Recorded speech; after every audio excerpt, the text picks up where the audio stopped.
Paris Volley, c'est un club historique pour moi et c'est pour moi le plus grand club du volleyball français. C'est un honneur et un plaisir de pouvoir jouer pour ce club-là.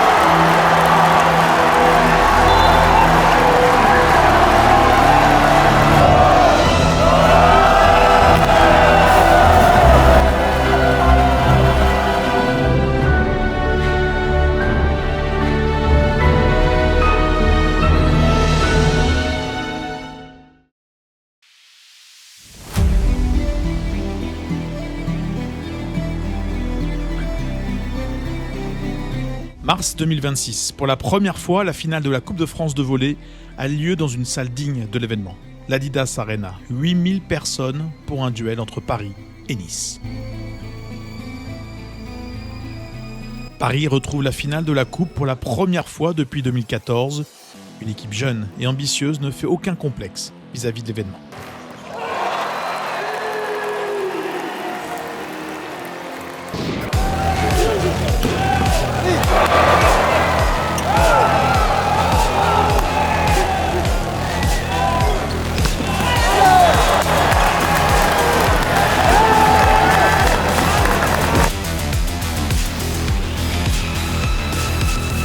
C'est un jeune russe de 21 ans qui va éclabousser cette finale de son immense talent, Vassili Molotkov.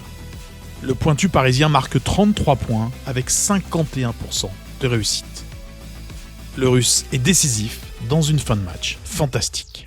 Vetter tout là-haut, oh la petite diagonale, claquée par Molotkov. Oh ça c'est une attaque de géant. Et la balle de match dans les mains de Molotkov. Molotkov est au service, nouvelle balle de match pour le Paris Volley. Oh le gros service, et il le fait Molotkov sur un ace fait basculer Paris au paradis. C'est un profil de joueur qui se nourrit de ça, qui se nourrit du monde dans la salle, de branchage avec l'adversaire, avec le public. Parfois, il a besoin de ça. Et lui, il a carrément été transcendé par l'événement et il nous a fait un énorme match. Il fait cet ace fantastique, il envoie un missile au service, mais il l'a tellement fait de fois avant qu'en fait, moi, je sais dans ma tête que c'est fini, quoi. Je sais qu'il va le faire là maintenant parce qu'il nous a tellement habitués à ça que c'était plus surprenant, quoi. C'est l'un des meilleurs serveurs du monde, je pense. J'ai jamais vu ça, honnêtement. When I go to serve, I need to make a deep nose breathe, like close my eyes like for 1 second, and my head cold, empty about anything, any minds, and I just go to serve, toss ball very good and hit it. Il est froid en fait. Dès que c'est important, qu'il y a 23 partout, dès que c'est passé 20, il est clutch. Et ça, je pense que c'est la force des grands et je pense qu'on va le retrouver à un très haut niveau plus tard. When I hit the ball, I drop to floor and after reception I saw like ball fly away, game finished, like we're champions, and I just drop on my knee and like I don't know what I need to do next.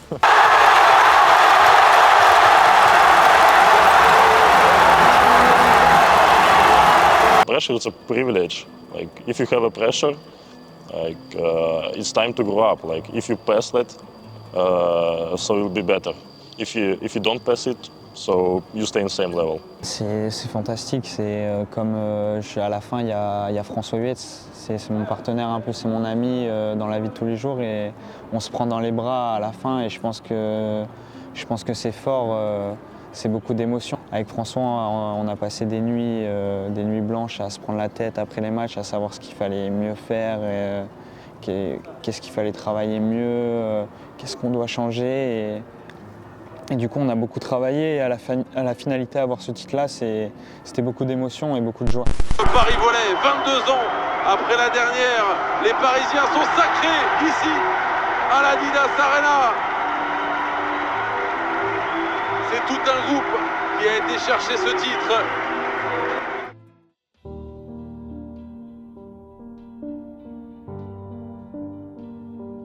Avant la Coupe de France, Paris a pourtant traversé bien des tempêtes. Au cœur de l'hiver, les joueurs enchaînent défaite sur défaite. Le doute ronge les têtes, le manque de confiance et d'expérience pour ce groupe très jeune empêche Paris de jouer tout simplement son volley. On se rend compte qu'au fur et à mesure de la saison, ça coince à des moments, à d'autres. Il y a un manque de confiance, un manque de maturité qui était normal et attendu. Mais on ne pensait pas à ce niveau-là à un moment. Il y avait quelque chose qui bloquait.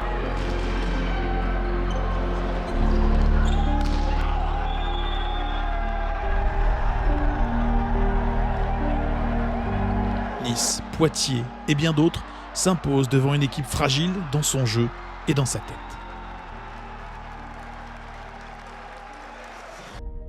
Au classement, Paris dégringole. Le club 9 fois champion de France met son futur en péril. Les 14 défaites en 15 matchs entre novembre et février, une période cauchemar, auront eu raison du coach Nikola Matiasevic qui démissionne en février.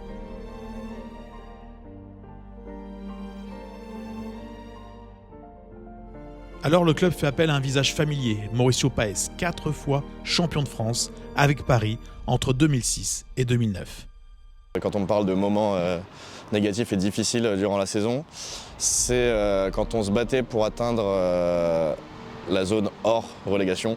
Et on perd contre Narbonne, qui était une équipe normalement très abordable pour nous. On fait un match catastrophique, on perd 3-0. Je disais que c'était pour moi une faute professionnelle en fait, de perdre, de baisser la tête, de jamais être battant. La victoire méritée effectivement pour les Narbonnais, 3-7-0, 26-24, 25-23, 25-17. Sur un concurrent direct. Malheur aux Parisiens qui du coup sont à 5 points de cette place qualificative au play-in. Et en fait, je trouvais que là, ils avaient complètement perdu ça, ils s'étaient tous relâchés. Bon, c'est bon, c'est fini, c'est mort. Et surtout, là aussi, c'est malheureusement l'esprit de la jeunesse, c'est que parfois, ils demandaient des choses qui étaient pour moi lunaires à des moments où, quand tu es dans cette position-là de la saison, t'as pas demandé ça, quoi. Je te donne un exemple, c'est quand quelqu'un me demande ouais, tu penses qu'on va avoir d'autres trottinettes dans la saison alors que, oui, là, plutôt concentre-toi sur comment tu vas jouer ton match que me demander si tu vas avoir une nouvelle trottinette ou quelque chose comme ça, quoi.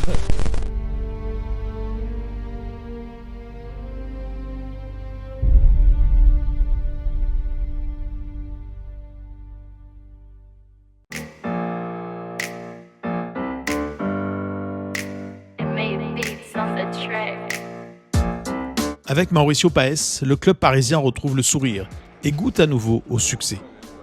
Paris se donne de l'air et finit à la 10e place du classement, qualifié de justesse pour les play-in, avec son nouveau coach de retour chez lui, à Paris. C'est sa maison ici. Moi, quand j'ai commencé le volley, il était déjà là, c'était l'entraîneur de l'équipe professionnelle. Il a gagné tout avec le club. Ça a ramené un peu ce coup de jus et cette dynamique qui manquait peut-être à des jeunes. On parle beaucoup de physique, de technique, mais il y a la grande partie mentale, l'aspect mental qui est hyper importante. Et encore une fois, je mets en avant Mauricio parce que c'est lui qui a réussi à redonner ce petit grain de folie et surtout de prendre du plaisir. La notion de plaisir, il ne l'avait plus du tout. Et là, ils ont réussi justement à passer outre la première partie de saison et prendre du plaisir. Et surtout ensemble. C'était le fait de jouer ensemble parce qu'en première partie de saison, on voyait des joueurs, mais on ne voyait pas du tout d'équipe.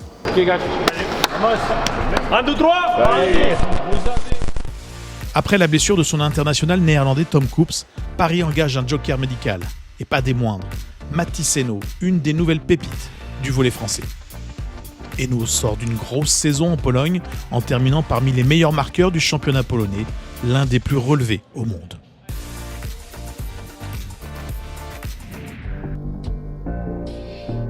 Après des jours de patience, d'incompréhension et de tension entre la Ligue et le club, Hainaut est finalement qualifié pour le match retour des play-in contre Plessis.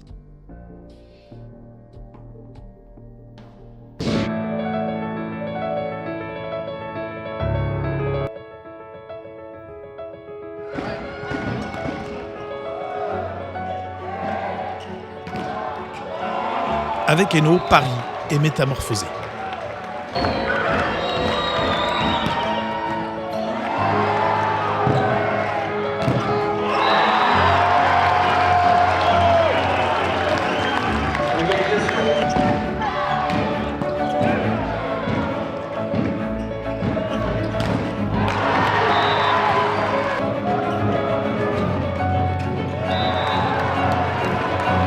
Pour son premier match, Mathis Hainaut illumine le jeu parisien et emmène Paris vers une qualification pour les playoffs.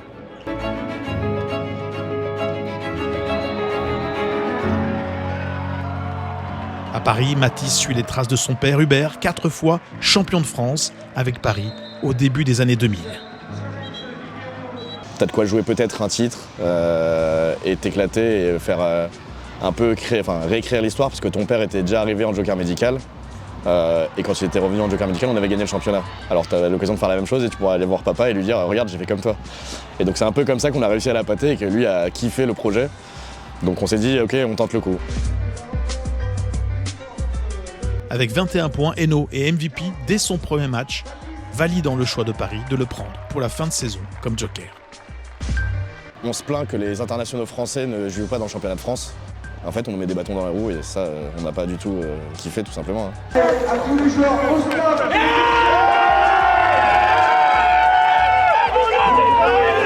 Je pense que Matisse avait très envie de jouer ce match. Je savais qu'il allait faire un bon match. Je pense que le Plessis l'a mis MVP pour mettre en avant le côté Matisse Hainaut, que c'est grâce à lui qu'on s'est qualifié. Mais sur ce match-là, c'était pas du tout lui le MVP. Ça aurait dû être un autre joueur chez nous.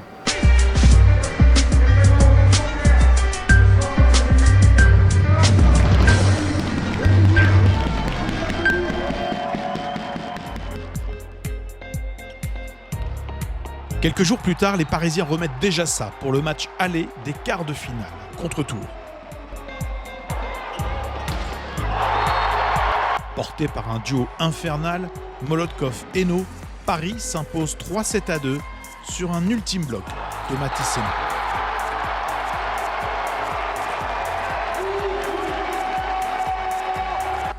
Les Parisiens prennent une option mais doivent désormais aller chercher leur qualification en demi-finale en Touraine.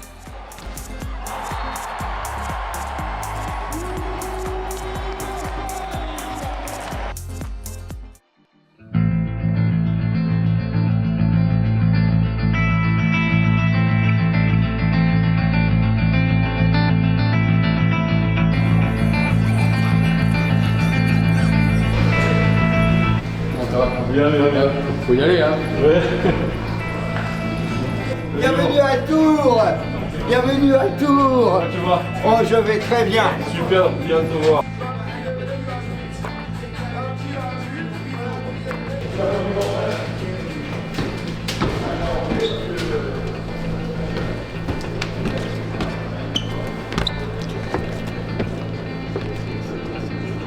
Tours-Paris, la guerre des étoiles, le duel des deux seuls clubs français vainqueurs de la Ligue des Champions. Un match particulier pour Paes qui fait son retour à Tours, avec qui il a remporté 4 titres de champion.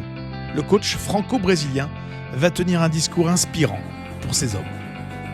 If you are here tonight, it's because you work for that. You fight for that. Okay? Now I'll give you the opportunity to build your performance. But the most important thing, make your partners around you shine with your commitment. Inspire them with your energy, with your positive attitude. Okay? Be together, fight together, and let's go catch this victory, guys. Let's go! Let's go here! Hey, vamos!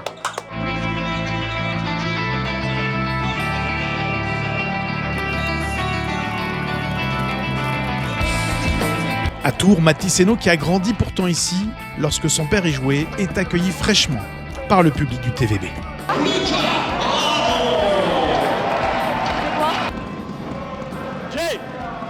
Malgré un début de set raté, Paris se reprend très vite.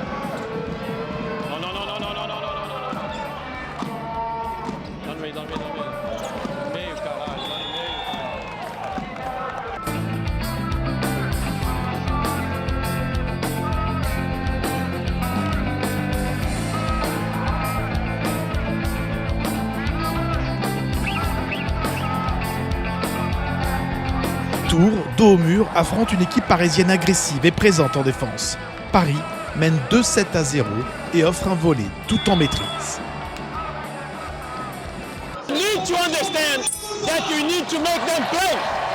We are making mistakes. Okay? In transition, be patient. Ils ont fait ce que moi je voulais qu'on fasse.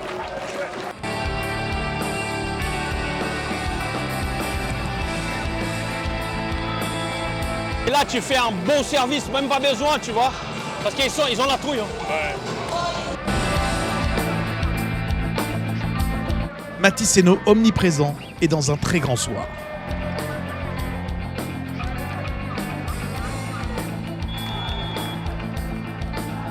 Franchement, je suis très content pour lui. Et, c'est ce que je disais, ça se voit pas forcément sur les choses impressionnantes, parce que oui, certes, il est impressionnant comme d'autres joueurs, mais c'est sur des petits détails que les volleyeurs savent. C'est par exemple quand il y a une relance, genou à terre, jambes tendues, non, c'est différent. Tout est appliqué à la règle comme il faut théoriquement, et c'est nickel. Et franchement, pour moi, ça va être dans les 2-3 plus prochaines années un des meilleurs joueurs du monde.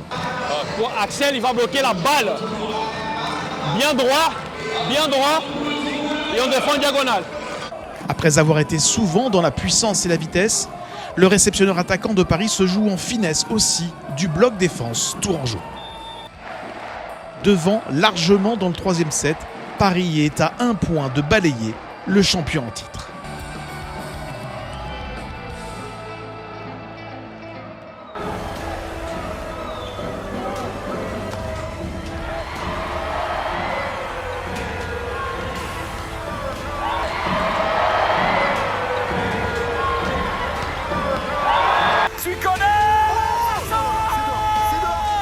Le tremblement de terre a bien eu lieu.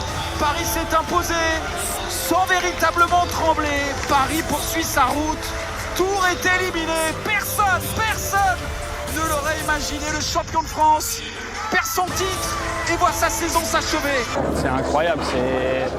C'est le sport. En 1 mois et demi, tout peut se passer très vite. Et franchement, je suis très content pour le groupe parce qu'on a galéré vraiment beaucoup. Et là, on est vraiment content, on est heureux, on a envie que ça continue, on a envie d'aller le plus loin possible. C'est toute la magie des playoffs, c'est que le premier peut perdre contre le 10e. I don't think it's only Mathys who win the game for them. I think it's a whole team who have a lot of confidence.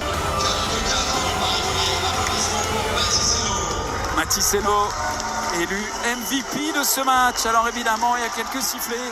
Lui, l'enfant presque de Grenon, a fait un match énormissime, 19 points dans ce match, vous avez vu, c'est le meilleur marqueur du côté parisien. Mathys, c'est un joueur complet, c'est un joueur de classe mondiale déjà. J'aimerais dire à tout le monde que prenez du plaisir, arrêtez de critiquer et prenez du plaisir à regarder Mathys Henault jouer dans le championnat de France. C'est peut-être la dernière année où il jouera dans le championnat.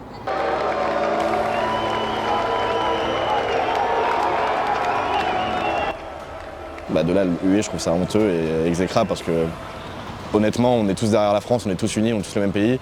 Qu'ils soient à Paris, à Narbonne ou autre. Je prends l'exemple de Erwin l'année dernière, c'était très bien qu'il revienne et on était tous contents qu'il revienne à Poitiers. Je pense malheureusement c'était des réactions un peu, alors je dirais pas de jalousie, mais de mauvais perdant en fait tout simplement, j'ai envie de dire.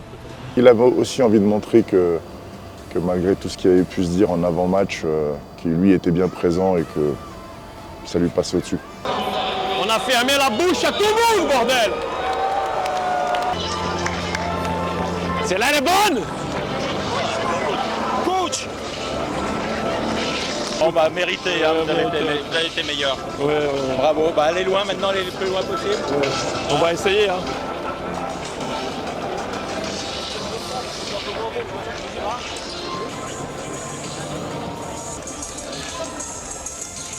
C'est en fait les codes pour valider le match. Donc voilà, c'est validé. On y est.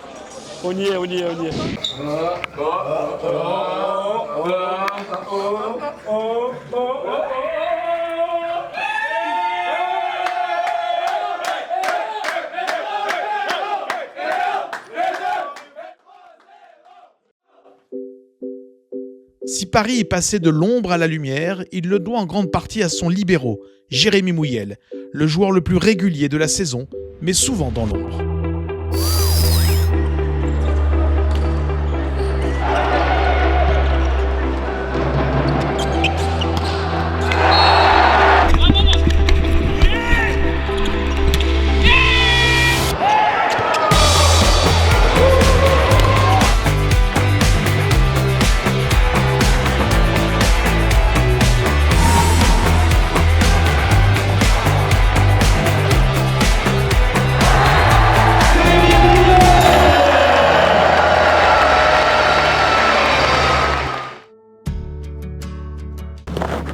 What's up, dog?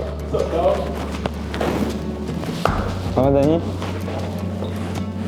Pas le premier, hein. Je suis Jérémy Mouyel, le libéro du Paris Volley. Je faisais du foot à la base et ma mère faisait du beach volley à Cannes. Et du coup, tous les week-ends, j'allais jouer au beach volley sur la plage.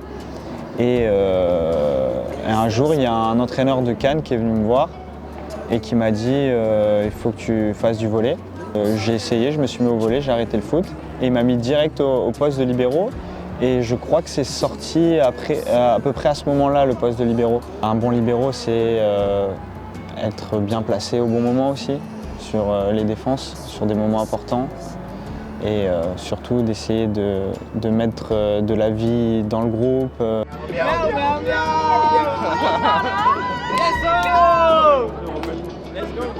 D'être de bonne humeur, je pense d'être positif, mais aussi il faut être capable de savoir dire les choses, même si c'est cru, quand ça va pas. Dans la majorité du temps, il a toujours été constant et surtout il n'a jamais lâché, ça c'était impressionnant. Et en fait, je pense qu'il avait besoin de ce renouveau et de ce petit souffle pour se dire ah ouais, en fait ça valait le coup de pas lâcher.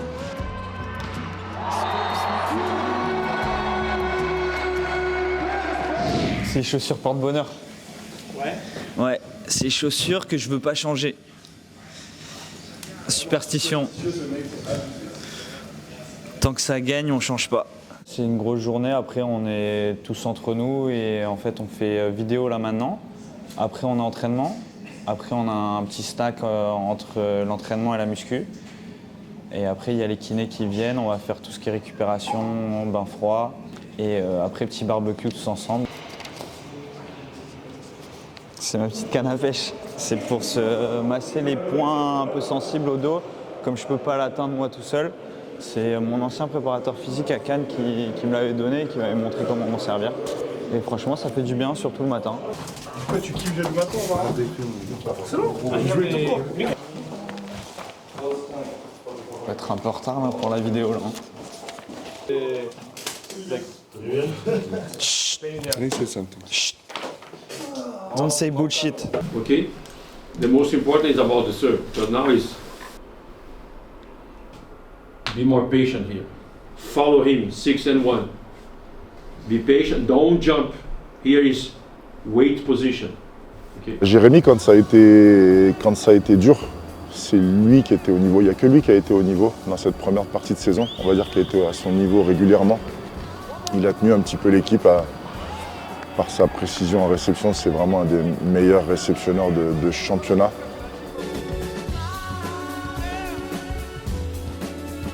J'aime bien analyser un peu les services et les attaques des autres, mais je suis plus quand même dans l'instinct, comme j'ai toujours cet aspect de la plage, un peu beach volley. Du coup, si ce qui fait des fois me pose défaut, c'est que des fois je joue trop peut-être à mon instinct, mais j'aime bien le fait d'analyser les choses.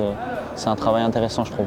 Malheureusement pour nous, c'est clairement un poste où on va être jugé sur nos erreurs, comme on ne peut pas marquer de points. Donc on ne peut que faire des erreurs, donc essayer de faire le moins d'erreurs possible.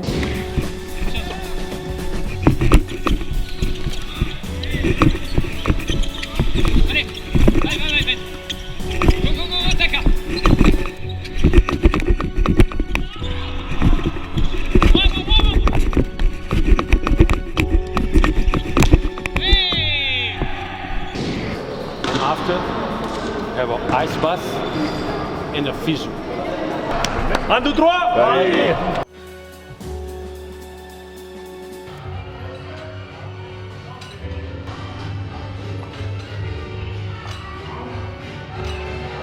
C'est un peu d'entretien, mais on cherche quand même un peu de développement, même dans ce moment-là de la saison, qui est très important.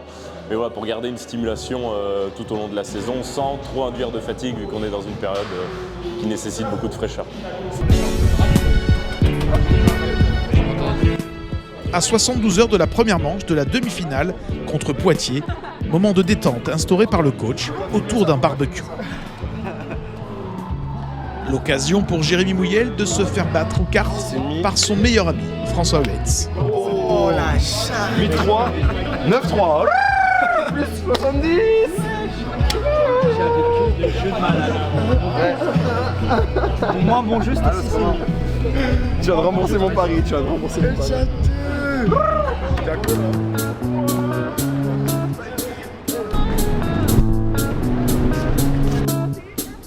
Place au match 1 à domicile contre Poitiers.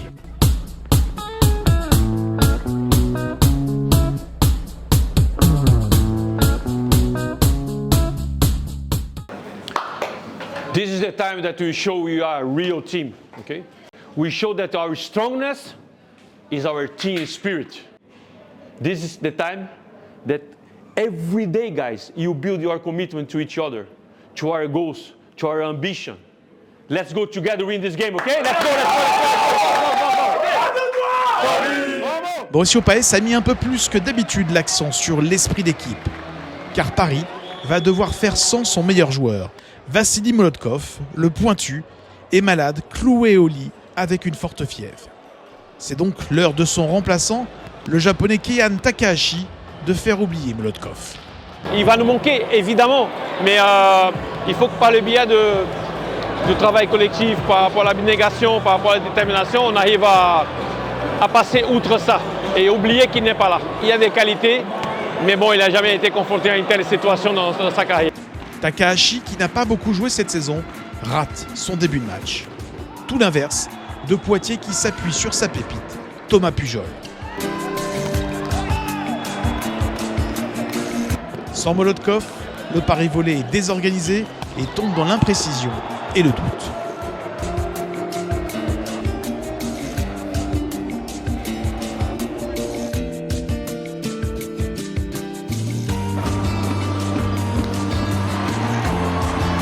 Menés de 7-0, les Parisiens font de la résistance dans le troisième set et sauvent plusieurs balles de match.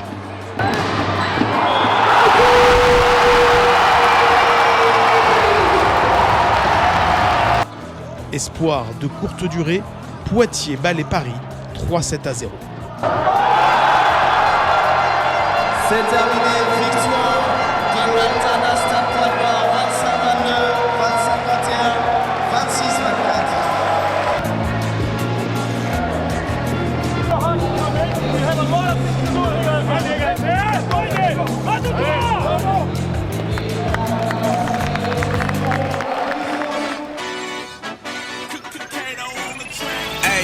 I'm about to go level up, I cannot settle for nothing, I never been regular, always knew I could do better, I finally made it this far and I'm not looking back, they didn't see all the time. Dos au mur, Paris doit gagner le match 2 à Poitiers pour rester en vie. Par un Spike League, c'est ce qu'on appelle la fureur du dragon pour les pauvres Parisiens. Regardez les 3 confrontations MSL cette année, J10, J20, demi-finale aller, à chaque fois dans le même résultat, 0-3. Ça fait même 7 défaites de suite en cumulé en marbre.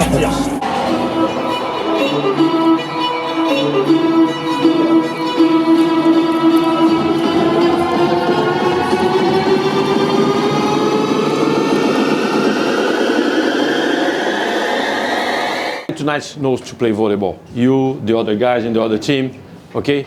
But it's not about that. It's about bring your good vibes and you receive good vibes. Bring your dynamic and you receive dynamic. You be dynamic. Bring your confidence around you and you receive also confidence, okay? Let's play together here. Let's make the people around us play good, feel confident. We are together here. Let's go play together and let's go fuck us this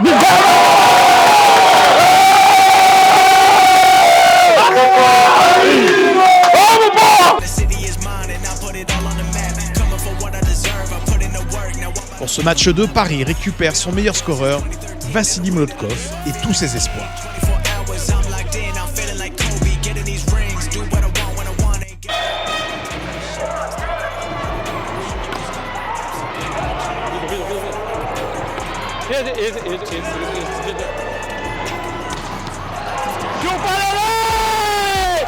That's the fucking baby!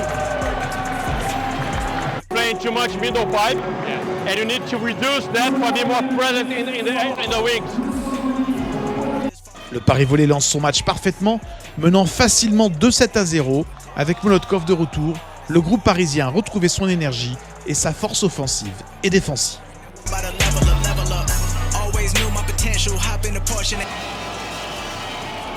Dans le troisième set, Poitiers réagit avec le soutien d'une salle surchauffée.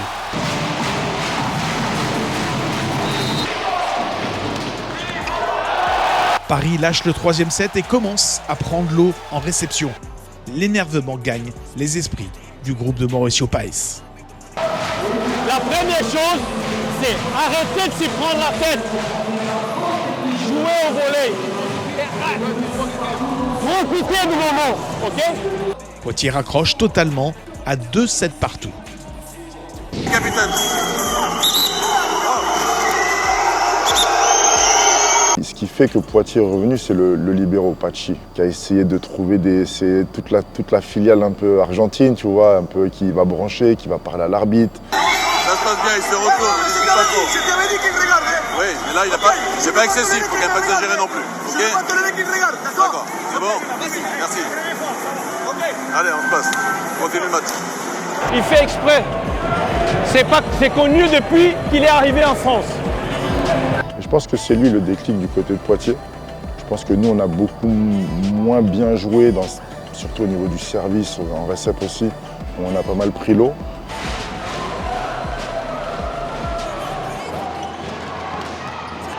Dans un tie-break suffocant, Poitiers prend le dessus grâce à son bloc défense. 14-12, 2 balles de match pour le Stade Poitvin.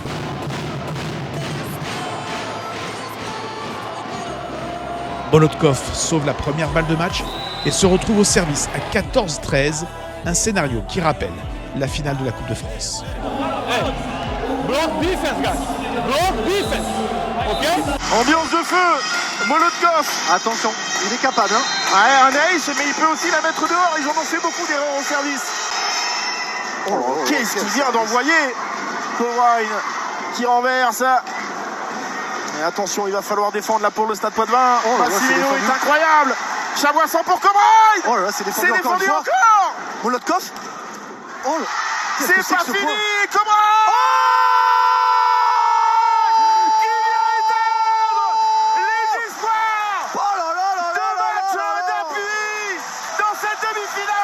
L'alternance Stade Poitvin ira rejoindre Montpellier. Julien, c'est complètement dingue ce qu'on vient de voir. Oh là là là là là, mais quelle action, quelle fin de match. Don't forget what you did together, guys. It's in the play.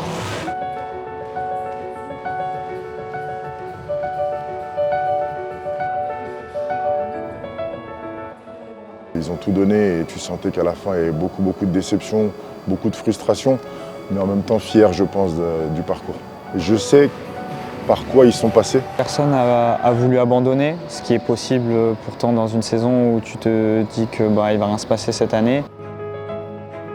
On était dans une saison très compliquée. Qui aurait pu imaginer qu'on soit en finale à l'Adidas Arena avec 8000 personnes et de se qualifier en play-in? Franchement, moi, j'avais pas mis une pièce là-dessus. On passe de se battre pour la relégation à gagner la Coupe de France devant 8000 personnes à l'Adidas Arena. Pour des jeunes de 18, 20, 21 ans, c'est quelque chose d'impressionnant et eux ont réussi à garder leur sérénité. Quand tu prends un titre à la fin de la saison, ça faisait tellement longtemps au Paris Volley qu'on n'avait pas eu de titre que bien évidemment la finalité c'est quoi? C'est qu'on a gagné une Coupe de France. On l'a gagné sans Mathisseno avec notre groupe de jeunes joueurs et de mecs qui se sont battus du début à la fin. On se dit ça y est, on est de retour.